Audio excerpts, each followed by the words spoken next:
السلام علیکم ورحمۃ اللہ وبرکاتہ دوستوں، میں محمد راشد اقبال اور آپ دیکھ رہے ہیں ہمارا YouTube channel teach your self. دوستوں، آج ہم آپ کے سامنے ایک نئی ویڈیو لے کر حاضر ہوئے ہیں اردو ادب سے متعلق۔ اور جیسے کہ آپ جانتے ہیں کہ اس سے پہلے والی ویڈیو میں ہم نے داستان سے متعلق بات کی تھی، اور آج بھی ہم اسی کو کنٹینیو کریں گے، اس کے آگے والی باتیں کچھ نوٹس باقی رہ گئی تھی۔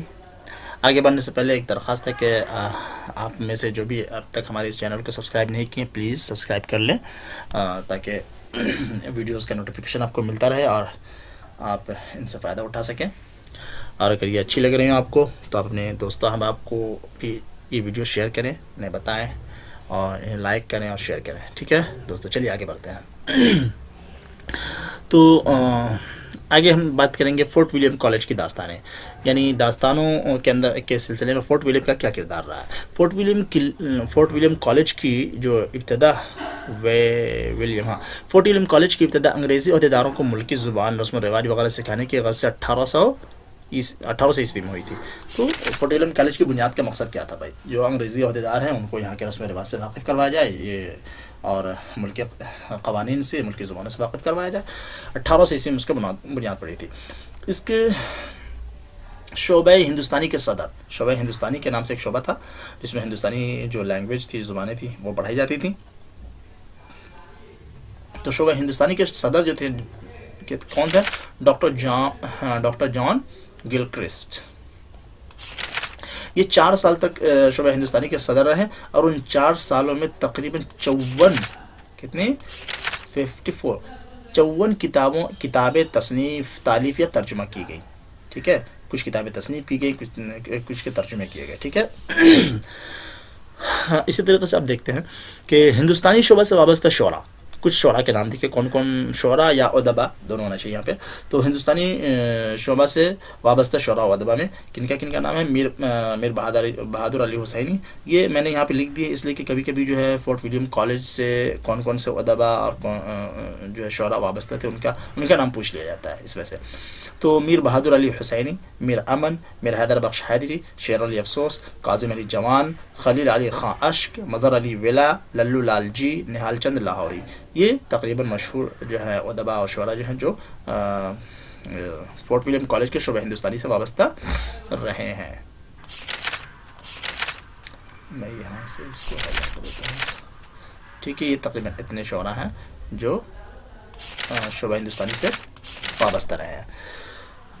اچھا، فورٹ ولیم کالج سے درج ذیل کتابیں شائع ہوئی۔ کون سی کتابیں شائع ہوئی تھی؟ یہ درج ذیل کتابیں فورٹ ولیم سے شائع ہوئی تھی۔ میر امن کی باغ و بہار مکمل کتاب کی شکل میں 1803 میں شائع ہوئی۔ باغ و بہار سے پہلے جو ہے اس کا نام کیا تھا؟ چہار درویش کے نام سے کتاب شائع ہوئی تھی۔ باغ و بہار اس کا تاریخی نام ہے، یاد رکھیں گے۔ تو چونکہ کہانی اس کے اندر چہار درویش کی ہے، تو اس لیے اس کا نام جو ابتدائی تھا وہ کیا تھا؟ چہار درویش کے نام سے تھا، اس کا نام جو ہے ابتدائی۔ اس کے بعد اس کا تاریخی نام جو ہے میر امن نے کیا رکھا؟ باغ و بہار۔ تو لہٰذا اس کے بعد پھر یہ اپنے تاریخی نام باغ و بہار کے ساتھ ہی کیا وہ مشہور ہو گئی کتاب، یہ تصنیف۔ کب شائع ہوئی تھی؟ 1803 میں۔ کب؟ 1803 میں شائع ہوئی تھی۔ اسی طرح سے داستان امیر حمزہ، اب دیکھ لیجئے فورٹ ولیم سے کون سی کتابیں شائع ہوئی ہیں۔ میر امن کی باغ و بہار ہو گئی، داستان امیر حمزہ جو ہے منشی خلیل علی خاں اشک نے کی جو ہے تصنیف ہے، انہوں نے لکھی ہے۔ اور اس کا جو موضوع ہے وہ کیا ہے؟ یہ بھی داستان امیر حمزہ بھی ہے، منشی خلیل علی خاں اشک انہوں نے لکھی ہے، اور یہ 1803 میں شائع ہوئی، فورٹ ولیم کالج سے شائع ہوئی۔ اس کا موضوع تبلیغ اسلام ہے، اور سب سے بڑی بات ہے کہ اردو کی سب سے طویل داستان ہونے کا شرف اسے حاصل ہے۔ مطلب یہ کہ اگر یہ کہا جائے کہ اردو کی سب سے طویل داستان کون ہے؟ داستان امیر حمزہ، ٹھیک ہے؟ تو اس طریقے سے سوال آ سکتے ہیں۔ سب سے طویل داستان امیر حمزہ۔ نگار خانہ چین، یہ بھی خلیل علی خاں اشک کی تصنیف ہے۔ اس میں شہزادہ رضوان شاہ اور پری روح افزا کے قصہ بیان کیا گیا ہے۔ کس کا؟ شہزادہ رضوان شاہ اور پری روح افزا کے قصے کو بیان کیا گیا ہے۔ اشک نے 1219 ہجری میں لکھا، لیکن یہ داستان فورٹ ولیم کالج سے شائع نہیں ہو سکی تھی۔ یہ ہے ان کی نگار خانہ چین جو یونی کی تصنیف ہے، لیکن یہ فورٹ ولیم سے شائع نہیں ہوئی تھی، ٹھیک ہے. فورٹ ولیم نے اس کو شائع نہیں کیا تھا, لیکن لکھا کس نے تھا؟ یہی خلیل علی خان اشک نے. آرائش محفل یہ حیدر بخش حیدری کی ہے. اس میں حاتم طائی کا قصہ بیان کیا. یہ 1805 میں اس کی فورٹ ولیم کیسی یہ شائع ہوئی, آرائش محفل. تو جو افسانے اور جو داستانیں ہیں کتابیں, ان کے سلسلے میں بھی کافی سوالیں پوچھی جاتی ہیں, تو اس لیے ان چیزوں کا یاد رکھنا بھی ضروری ہے. مذہب عشق, نہال چند لاہوری کی, نہال چند لاہوری کی یہ کتاب ہے مذہب عشق. نہال چند لاہوری نے ہاں ایک بات یہ ہے کہ نہال چند لاہوری کا نام تو فورٹ ولیم کالج کے ملازم میں ہے, لیکن وہ باضابطہ ملازم نہیں تھے. ڈاکٹر جان گلکرسٹ کے کہنے کی وجہ سے وہ کتابیں ترجمہ کیا کرتے تھے, لیکن باضابطہ وظیفہ خور یا یہ کہ وہاں سے وظیفہ دار جو ہوتے ہیں ملازم, باضابطہ ملازم نہیں تھے وہ. تو نہال چند لاہوری فورٹ ولیم کالج کے باضابطہ ملازم نہیں تھے, لیکن ڈاکٹر جان گلکرسٹ نے ان سے گل بقولی کا ترجمہ کروایا. یہ مذہب عشق جو ہے یہ کیا ہے؟ گل بقولی کا ترجمہ ہے, جسے انہوں نے مذہب عشق کے نام سے کیا. اور یہ کب؟ 1804 میں یہ کتاب شائع ہوئی. تو مذہب عشق جو ہے فورٹ ولیم سے شائع ہوئی. نہال چند لاہوری نے اس کا ترجمہ کیا. اس کا اصل ماخذ گل بقولی ہے. اس کے علاوہ بھی کتابیں فورٹ ولیم سے ترجمہ ہو کر شائع ہوئی, جیسے بیتال پچیسی, سنگھاسن بتیسی, قصہ مادھو نل و کام کندلا, شکنتلا اور طوطا کہانی وغیرہ وغیرہ. یہ کتابیں بھی کیا ہوئی ہیں؟ فورٹ ولیم سے کالج سے ترجمہ ہو کر کے شائع کی گئی ہیں. اور بھی کئی ساری کتابیں جو ہیں, کچھ ترجمہ کچھ تالیف, یہ تمام کتابیں بھی وہاں سے شائع ہوئی ہیں. آگے دیکھتے ہیں فورٹ ولیم کالج کے باہر. ایسا نہیں ہے کہ جو داستان سے متعلق جو کام ہو رہا تھا وہ صرف فورٹ ولیم کالج ہی کے تحت ہو رہا تھا. فورٹ ولیم کالج سے باہر بھی جو کتابیں لکھی جا رہی تھیں اور وہاں بھی ادب کی تصنیف کا کام چل رہا تھا. فورٹ ولیم کالج سے باہر بھی بہت سے انشا پرداز اپنے جوہر بکھیر رہے تھے. جیسے انشاء اللہ خان انشا کا نام آتا ہے. انہوں نے 2 داستانیں لکھی, سلک گوہر, یہ نہ تو فورٹ ولیم کالج سے وابستہ تھے, ہے نا. سلک گوہر جیسا کہ نام سے معلوم ہے یہ غیر منقوط مختصر قصہ ہے نا. اور رانی کیتکی, اس میں رانی کیتکی یہ جو ہے, یہ 2 جو ہے داستانیں انشاء اللہ خان انشا کی لکھی ہوئی ہیں. رانی کیتکی میں کنور ادے بھان اور رانی کیتکی کے عشق کی داستان ہے. اسی طرح سے مرزا رجب علی بیگ سرور نے بھی بہت سی داستانیں لکھی, جیسے فسانہ عجائب رجب علی بیگ کی لکھی ہوئی ہے. تو فسانہ عجائب لکھی کب؟ 1240 ہجری میں. فسانہ عجائب کے بارے میں کہتے ہیں کہ لکھنوی تہذیب کی نمائندہ ہے, یعنی جو ہے فسانہ عجائب کے اندر جو تہذیب بیان کیا گیا ہے, جو وہ تہذیب لکھنوی تہذیب کی جھلک اس کے اندر پیش کی گئی ہے. اسی طرح سے شگوفہ محبت 1272 ہجری میں, گلزار سرور 1272 ہجری میں, اور شبستان سرور 1279 ہجری میں وغیرہ وغیرہ. یہ ساری کتابیں جو ہیں کن کی ہیں؟ یہ مرزا رجب علی بیگ سرور کی تصنیف ہے. ٹھیک ہے, یہ جو ہے فورٹ ولیم کالج سے باہر کے جو مصنفین ہیں انہوں نے لکھی ہے. خیر آگے دیکھیں بوستان خیال. یہ میر محمد تقی خیال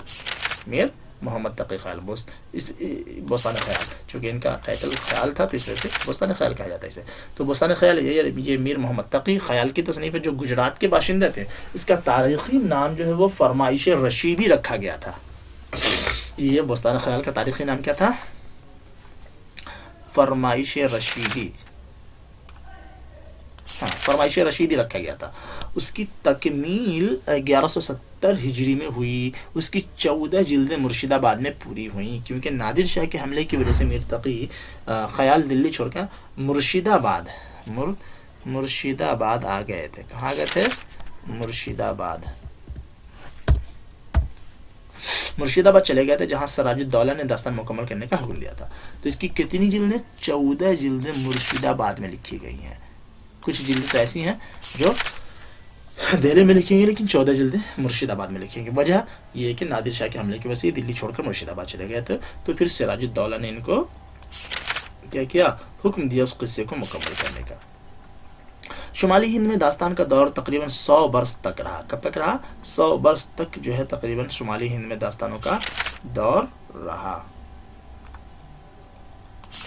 لیکن جب ہندوستان پر انگریزوں کا قبضہ ہو گیا تو انگریزی تعلیم کا رواج ہوا، نئے مضامین علوم مغرب کی وجہ سے، اور نئے مضامین اور علوم مغرب کی وجہ سے اور کچھ وقت و حالات کی وجہ سے داستان زوال پذیر ہوتی گئی، اور 20ویں صدی 21ویں صدی میں انسان اتنا مصروف ہو گیا کہ طویل داستان پڑھنے کا تصور بھی محال ہو گیا. اس طرح داستانیں زوال پذیر ہوتی گئی، ہے نا. یہ کچھ وجوہات ہیں. حالانکہ ایسے ہم آگے داستان کے زوال پذیر ہونے کی وجوہات آگے ہم خود بیان کر رہے ہیں اس میں، ٹھیک ہے. تو یہی وجہ ہے کہ انگریزوں کا قبضہ، انگریز قابض ہو گئے، اس کے بعد جو ہے انگریزی تعلیم کا رواج ہو گیا، سائنس علوم کا دو لوگوں کے اندر سے توہمات، جو ایک طرح سے مافوق الفطرت عناصر کو سننا، اس سے ایک طرح کا اٹیچمنٹ، اس طرح کی چیزوں پہ لوگ یقین نہیں رکھنے لگے. پلس یہ کہ جو ہے انسان تیز رفتار زندگی کا شکار ہو گیا، وقت کی قلت ہو گئی، جاگیردارانہ دور کا خاتمہ ہو گیا. تو اس طریقے سے داستان کی طرف لوگوں کی توجہ نہیں رہی، اور لوگ داستان کو پسند نہیں کرنے لگے، اور اتنا وقت نہیں بچا داستان سننے اور سنانے کے لیے. تو دھیرے دھیرے داستان زوال پذیر ہو گئے، ٹھیک ہے. دیکھیں ادب اور تہذیب کا رشتہ. ادب کی جو تصنیف ہوتی ہے اس کا ہمارے سماجی تہذیب سے کیا رشتہ ہوتا ہے. کہتے ہیں ہر دور کا ادب اپنے عہد کی تہذیب اور زندگی کا عکاس ہوتی ہے. جو بھی ادب تصنیف کی جاتی ہے وہ اس عہد کی تہذیب کی ہی نمائندہ ہوتی ہے. اس کے چونکہ جو ڈائلاگس ہوتے ہیں، اسی طریقے سے جو کیا نام ہے ادب کے اندر رہن سہن کا جو طریقہ جو کردار کے ذریعے ادا کروایا جاتا ہے وہ اسی تہذیب اور اسی عہد کی ہوتی ہے، ٹھیک ہے. کسی معاشرے کی زندگی کے منفرد اور مجموعی خد خال کو دیکھنے میں، کسی بھی معاشرے کے اندر لوگوں کی زندگی کیسی ہے منفرد طور پہ اور اجتماعی طور پہ، ان کو اگر دیکھنا ہو تو سب سے زیادہ مدد اس میں ادب پاروں سے ملتی ہے. اس زمانے کے ادب کو آپ کا مطالعہ کر لیں تو اس زمانے کی تہذیبی زندگی کا اندازہ ہو جائے گا. تمام تہذیبی و سماجی تاریخیں ادب ہی کے ذریعے مرتب کی جاتی ہے. ہم جو کسی بھی تاریخ پڑھتے ہیں وہ تاریخ جو ہے سیاسی تاریخ ہوتی ہے کہ کون سی حکومت کب بنی، کون سے بادشاہ کب آئے، کیسا نظام حکومت تھا، وغیرہ وغیرہ. لیکن تہذیب اور سماج کیسی تھی اس کو اگر معلوم کرنا ہو تو ادب سب سے بہتر ذریعہ ہے اس کے لیے، ٹھیک ہے. داستان میں درج ذیل تہذیبی عناصر آپ کو ملیں گے. کیا کیا ملیں گے؟ داستان، اگر آپ قدیم داستان پڑھیں گے، جو داستان ہے ہمارے یہاں، تو ان داستانوں میں ہم کو درج ذیل تہذیبی عناصر ملیں گے. شکوہ سلطنت، بادشاہوں کی طرز زندگی، شان و شوکت کیسی ہوا کرتی تھی، یہ آپ کو داستان کے اندر ملے گی. رہن سہن اس زمانے میں کیا تھا، بادشاہوں کا رہن سہن کیسا تھا، عوامی رہن سہن کا طریقہ، ملبوسات، زیورات وغیرہ کی تفصیلات بھی داستان میں مل جائیں گی. تفریحات، اس زمانے میں تفریح تباہ کے لیے کیا کیا ذرائع تھے، یہ سب داستانوں میں مل جائیں گی. کون کون سے کھیل تھے، کس طرح سے لوگ تفریح کیا کرتے تھے، ٹھیک ہے، تو یہ مل جائیں گی. اخلاقی اقدار کیا تھی، اس زمانے کے لوگ کس اخلاق کے حامل تھے، کیسے اخلاق تھے، ملنا جلنا اور یہ ساری چیزیں، اخلاقیات سے جو چیز سے متعلق چیزیں، وہ تمام چیزیں آپ کو داستانوں میں مل جائیں گی. اعتقادات، اس عہد کے لوگوں کے اعتقادات کیسے تھے، کن چیزوں کا یقین رکھتے تھے، ہے نا، مذہب سے بیزار تھے یا مذہب کے پیرو تھے، یہ ساری چیزیں آپ کو داستان کے مطالعے سے مل جائیں گے. تو یہ تہذیبی عناصر آپ کو ہیں جو داستان سے آپ حاصل کر سکتے ہیں. اس طرح سے رسومات، شادی بیاہ، دیگر تہواروں کے موقع پر کیسے کیسے رسومات تھے اس عہد کے لوگ ادا کرتے تھے، اور اس کی بھی ساری تفصیلات آپ کو داستانوں میں مل جائیں گی، کیسے کیسے رسومات تھے، ٹھیک ہے. مختصر یہ کہ داستان اپنے عہد کی تہذیبی عناصر کا آئینہ ہوتی ہے.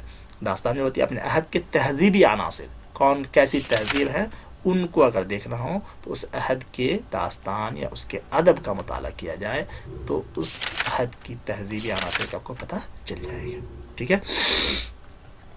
آگے دیکھیں داستان کے عروج و زوال کے اسباب.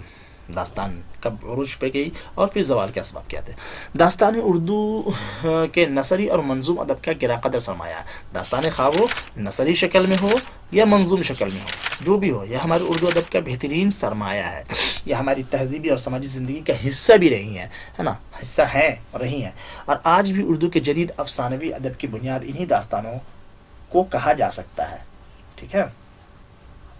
تو ایسا نہیں ہے کہ جو داستانیں اب مطلب ہے کہ لوگ نہ سنتے ہیں اور تو ان کو ہم چھوڑ دیں، نہیں، چھوڑ نہیں سکتے ہیں، اس لیے کہ وہ ہماری تہذیب ہے اور ہماری سماجی اور تہذیبی زندگی کا ایک حصہ رہی ہے، تو لہذا ہم اس کو چھوڑ کیسے سکتے ہیں. ہمیں اپنی تہذیب سے وابستہ اور ہمیں اپنی تہذیب کا علم ہونا چاہیے. ہاں، اس ایک وجہ. دوسری وجہ اس لیے بھی نہیں چھوڑ سکتے ہیں کہ جو جدید جو افسانوی ادب ہے اس کی بنیاد انہی داستانوں پر ہے نا. تو یہ دوسری وجہ یہ کہ جو جدید افسانوی ادب ہے اس کی بنیاد وہی داستانیں ہیں، انہی داستانوں کو ان کی بنیاد کہا جا سکتا ہے، چونکہ وہ جاگیردارانہ نظام کے وقت فارغ البال ہوا کرتے تھے، وقت زیادہ ہوتا تھا، تو لوگ طویل طویل داستانیں سنا کرتے تھے. اب لوگ جو ہے مشغول ہو گئے ہیں، تو جدید میں مختصر افسانے ہیں، ناول ہے، اور اس طرح کے جو شارٹ ایسیز وغیرہ کی شکل میں ادب کی تخلیق ہو رہی ہے زمانے کے تقاضے کے حساب سے. ٹھیک ہے، تو یہ ہے. آگے داستانوں کو عروج 19ویں صدی کے داستانوں کو عروج کب ہوا؟ 19ویں صدی. میں نے شمالی ہند کی بات کی تھی تو بتایا تھا کہ 18ویں صدی سے پہلے تو ادب کا کوئی سرمایہ موجود ہی نہیں تھا. 18ویں صدی کے اندر کچھ تصانیف اور کچھ ادبی سرمایہ موجود ہوئے. ٹھیک ہے، تو داستانوں کو جو عروج ملا ہے وہ 19ویں صدی کے اس سیاسی طور پہ زوال پذیر ماحول میں ہوا ہے نا. جب 19ویں صدی کا جو زمانہ ہے جس میں ہندوستان خصوصاً دہلی سیاسی انتشار اور بدنظمی کے باعث اتھل پتھل کا شکار تھا، ہے نا. جو کیا نام ہے، دہلی جو ہے سیاسی انتشار کی وجہ سے کافی بدنظمی پھیلی ہوئی تھی دہلی میں، ہے نا.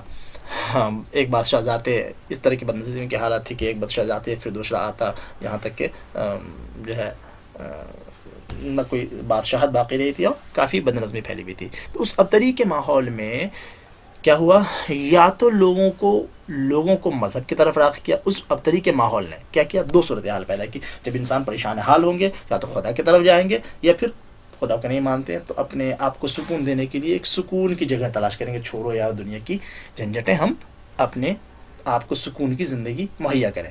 ٹھیک ہے، یہی دو کیفیت ہو سکتی ہے. تو اس ابتری کے ماحول نے انسان کو، لوگوں کو یا تو مذہب کی طرف راغب کیا، لوگ مذہبی ہونے لگے، یا پھر ذہنی فرار کی طرف، ماحول سے فرار.